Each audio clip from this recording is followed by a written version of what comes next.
Medžio ir Juliuko draugystė. Seniai, labai seniai gyveno berniukas Juliukas. Kad jam senelis padovanojo mažutę sėklytę ir pasakė, kad joje slėpėsi jo pats geriausias gyvenimo draugas. Juliukas sėklytę pasodino savo kieme. Kiekvieną dieną laistė ir stebėjo, jis laukė, kada tas geriausias draugas pabus ir pasirodys.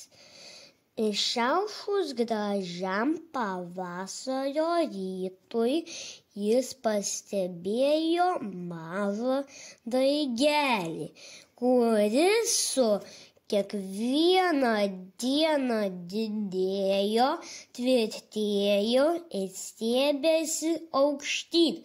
Tai buvo kaštono medis. Slinko dienos, mėnesiai ir metai. Augo medis, o su juo ir Juliukas kiekvieną dieną stiprino Juliuko ir medžio draugystę. Senelis buvo teisus. Jis tapo Juliuko pačiu geriausiu draugu. Jis visuomet ateidavo pas savo geriausią draugą ir pavasarį, ir vasarą, ir rudenį, ir žiemą.